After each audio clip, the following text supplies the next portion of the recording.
پہلا اسٹینزا ہے I am not yet born, oh hear me, let not the blood-sucking bat or the rat or the stoat or the club-footed ghoul come near me. اب یہاں پر آپ کو آگے بھی اسٹینزاز میں نظر آئے گا کہ یہ جو پہلی لائن ہے I am not yet born، اس کا جو بات ہوگی یہ بار بار ہوگی. یہ جو ہے یہ I am not yet born، اس کا جو ذکر ہے یہ بار بار ہوگا. اور اس میں او کا جو لفظ استعمال ہوا ہے یہ ایسے ہوتا ہے کہ ہم اردو میں اے کا لفظ استعمال کرتے ہیں، قرآن کے اندر بھی بہت جگہوں پر ہے کہ اے خدا. تو یہاں پر او جو ہے یہ انڈیکیٹ کر رہا ہے، یہ التجا کی صورت میں یہ چیز آ رہی ہے کہ جیسے وہ بچہ جو ہے وہ التجا کر رہا ہو کہ سننے والے پروردگار مجھے سن لے. اور یہاں پر جو یہ I am not yet born والی بات ہے، یہ چیز جو ہے یہ بہت ہی انسان کو ہٹ کرتی ہے ایک طرح سے کہ ابھی وہ بچہ پیدا بھی نہیں ہوا ہے اور وہ ایک دعا مانگ رہا ہے کہ اللہ میری سن لے. اور اس سے آگے جو ہے وہ ایک اس کی التجا کے اندر بچے کی جو پلی کہتے ہیں التجا کو، اس کے اندر ایک ڈیسپریشن نظر آتی ہے. وہ بچہ جو ہے وہ بہت مایوس، بہت مجبور ہے، اور وہ بچہ چاہتا ہے کہ اس کی جو التجا ہے اس کو سننے والا خدا ہی ہے جو شاید اس کا مسئلہ حل کر سکے یا اس کو یہ خوف دور کر سکے. اور اس کے اندر جو امیجز کریٹ کیے گئے ہیں، یعنی جو ایک منظر کھینچا گیا ہے، اس کے اندر بلڈ سکنگ بیٹ، ایک خون چوسنے والا جو چمگادڑ ہوتا ہے. اب یہ بچوں کے خوف ہوتے ہیں، جیسے بچے کو کہا جاتا ہے کہ آپ کو ڈاگ جو ہے وہ آ کے بائٹ کرے گا، کتا کھائے گا، یا مانو بلی جو ہے تمہیں نوچ لے گی. تو یہ بچوں کے ایسے جیسے بچگانا سے امیجز، ایسے بچگانا سوچ اور تصور ہوتی ہے کہ جیسے ایک بچے کا جو خوف ہوتا ہے یا بچے کو جو برا خواب آتا ہے اس کے اندر ایسی چیزیں آتی ہیں.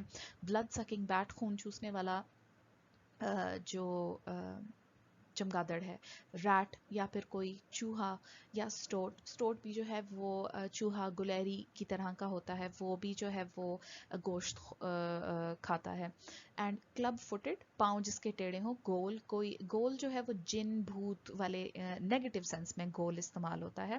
اور بچہ جس طرح سے کہتا ہے نا کہ میرے قریبی چیز نہ آنے دینا، مجھے بچا لینا اس چیز سے، اور وہ ڈرتا ہے ان چیزوں سے. تو یہاں پر ہمیں اس پورے اسٹینزا کے اندر اس بچے کی ایک بچگانا خوف نظر آ رہا ہے، لیکن ان ریالٹی وہ ان ایکچوئل اینیمل سے نہیں ڈر رہا، بلکہ یہاں پر ان کی ایک سمبولک سگنیفیکنس ہے. سمبولک سگنیفیکنس کا مطلب یہ نمائندگی کر رہے ہیں، نشاندہی کر رہے ہیں ایک اور چیز کی کہ یہ جتنے بھی ڈیزیز کازنگ اینیملز ہیں، آپ کو چوہوں سے اور سٹاؤٹ اور بیٹ سے جو ہے بہت ساری بیماریاں پھیلتی. گول تو ویسے ہی بھوت ہوتا ہے. تو یہ جو ہے یہ بیماری پھیلاتے ہیں. اور یہ بیماری کیا ہے؟ یہ ایول کی بیماری ہے، یہ شیطانیت کی بیماری ہے، یہ انسانیت کے خلاف جو کر رہے ہیں انسان ہی، جو نیگیٹو کام کر رہے ہیں، جو ایول کام کر رہے ہیں، ان کو وہ کمپیئر کر رہا ہے to a blood sucking bat, a rat, a stout and a club footed ghoul. تو بچے کی معصومیت اس سے نظر آ رہی ہے کہ اس کو وہ یہ انسان نہیں، یہ حیوان لگ رہے ہیں جو اتنے نیگیٹو طریقے سے جنگ میں شریک ہیں. اس یہاں پر جو اسٹینزا نمبر 2 ہے اس کے اندر وہ کہتا ہے کہ I am not yet born. یہاں پر دوبارہ ہمارے پاس جو ہے وہ وہی والی لائن آ گئی ہے جس کا ہم نے ذکر پہلے بھی کیا تھا کہ میں ابھی پیدا نہیں ہوا. وہ بار بار اس چیز کا ہمیں احساس دلا رہا ہے کہ یہ جو ہے یہ ابھی بچہ پیدا ہوا بھی نہیں ہے اور اس کی یہ تکالیف جو ہیں وہ سامنے آ رہی ہیں. وہ کہتا ہے کنسول می. کنسول کا مطلب ہوتا ہے مجھے تسلی دو. اب وہ ایسے اس کی مایوسی اور اس کی بیچارگی اور اس کی لاچار ہونے کی کیفیت ہے کہ وہ کہتا ہے کنسول می، اے پروردگار مجھے تسلی دو، مجھے کمفرٹ چاہیے، مجھے سکون چاہیے، اور وہ ان دنیا سے تو ملے گا نہیں، شاید خدا سے مل جائے. اور یہ اس کو جو تسلی چاہیے، یہ چاہیے کہ وہ جو پیچھے اسٹینزا نمبر 1 کے اندر فیئرز کی بات کی ہوئی تھی ڈفرینٹ، وہ جو ہیں اس سے اس کو چاہیے کہ تحفظ مل سکے. I fear that the human race. اب یہاں پر اس نے یہ چیز جو ہے وہ کلیئر کر دی ہے کہ کس چیز سے اس کو ڈر ہے. اس کو ہیومن ریس سے ڈر ہے. اس کو ہیومن ریس سے جو ہے وہ اصل میں یہ وہ کلپریٹ ہے, یہ وہ چیز ہے جس سے وہ ڈر رہا ہے. کہتا ہے I fear that the human race may with tall walls wall me.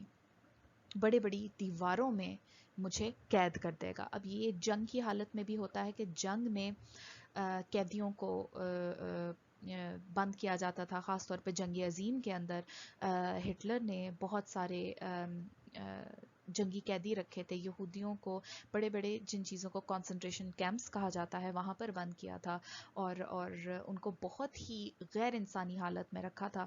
اور وہ بچہ بھی یہ ڈر رہا ہے کہ یہ نہ ہو کہ میرے کسی وجہ سے مجھے بھی قید کر دیا جائے, کیونکہ یہ نہیں دیکھا جا رہا تھا بچے ہیں, بڑے ہیں, بوڑھی ہیں, کیا ہیں. ان کو ان کیمپوں میں پھینکا جا رہا تھا اور ان کو نہایت ہی لاچار اور غیر انسانی ماحول میں رکھا جا رہا تھا. تو یہ بچہ اس سے ڈر رہا ہے کہ یار یہ انسانی جو نسل ہے یہ کہیں مجھے بھی اس چار دیواری میں قید نہ کرتے. with strong drugs dope me. Dope کا مطلب ہوتا ہے نشہ دینا, اور ڈرگز ہوتے ہیں نشہ آور چیز. اب اس کو دوسرا ڈر یہ ہے کہ مجھے نشہ آور چیزوں میں نہ لگا دیا جائے, مجھے نشے کی ایڈکشن نہ ہو جائے. اب اس کے اندر جو ہے یہ ایڈکشن جو ہے یہ کوئی کسی دنیاوی چیز کی بھی ہو سکتی ہے. یہ اس جنگ کے اندر جو انسان کے پاس ایک بندوق کی گولی ہوتی ہے کہ اس کے اندر پاس یہ پاور ہوتی ہے کہ وہ کسی اور کو مار سکے, یہ اس کا نشہ بھی ہو سکتا ہے. یا یہ ان کی باتوں کا نشہ ہو سکتا ہے کہ ہم تمہیں یہ اعزاز دیں گے, یوں کریں گے, تم ہماری مرضی سے اس طرح سے جنگ میں لڑو. with wise lies lure me. lure کا مطلب ہوتا ہے اپنے جھانسے میں لینا, ٹریپ کرنا. تو کہتا ہے کہ یہ نہ ہو کہ میں دنیا میں آؤں اور بڑے بڑے عقل مند قسم کے, مکار قسم کے لوگ جو ہیں وہ جھوٹ بول کر مجھے اپنے شکنجے میں لے لیں. on black racks rack me. بڑے کالے شکنجوں میں مجھے بند نہ کر دیں, یعنی مجھے قید نہ کر دیں. in blood baths roll me. اور خون کی ندیوں میں مجھے جو ہے وہ بہا نہ دیں.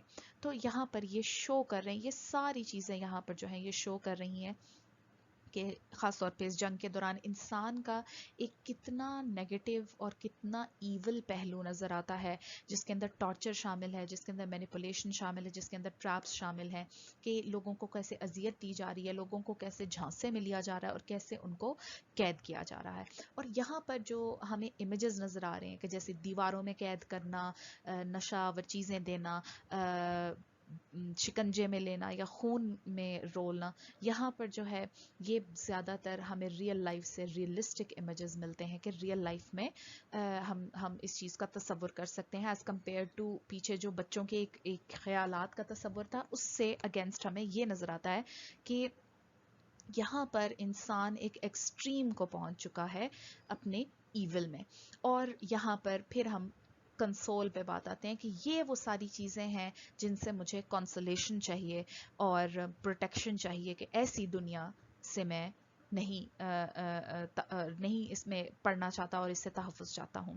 اور یہاں پر یہ دو لٹریری ڈیوائسز ہیں جن کا استعمال ہوا ہے. الیٹریشن, الیٹریشن کا مطلب ہوتا ہے کہ کانسوننٹ ساؤنڈز, یعنی کہ اے ای آئی او یو والی ساؤنڈز کے علاوہ جو ساؤنڈز ہیں ان کا ریپیٹ ہونا. جیسے یہاں پر دیکھیں ڈرگز, ڈوپ, اور یہاں پر بلیک, بلڈ, بیتھ, اور یہاں پہ ریک بھی 2 دفعہ کیا گیا ہے. اچھا, دوسرا ایزوننس ہے. ایزوننس الیٹریشن کی طرح ہوتا ہے. الیٹریشن کے اندر کانسوننٹ ساؤنڈ ہوتا ہے اور ایزوننس کے اندر جو ہے واول ساؤنڈ ہوتا ہے. جیسے ٹال, وال, وال. اب یہ او ساؤنڈ جو ہے یہ 3 دفعہ ریپیٹ ہو رہی ہے. یہاں پر دیکھیں اسٹرانگ, ڈرگ, ڈوپ. اسٹرانگ اور ڈوپ, اس میں بھی آپ کو تھوڑا سا ہی ہے. وائز, لائز, آئی جو ساؤنڈ ہے اس کے اندر. بلیک, ریک, یہاں پر بھی آپ کو, اور بیتھ, یہاں پر بھی جو آپ کو ایک واول ساؤنڈ ہے وہ سملر مل رہی ہے. کی طرف آتے ہیں. Again even in this stanza you can see کہ I am not yet born والی بات.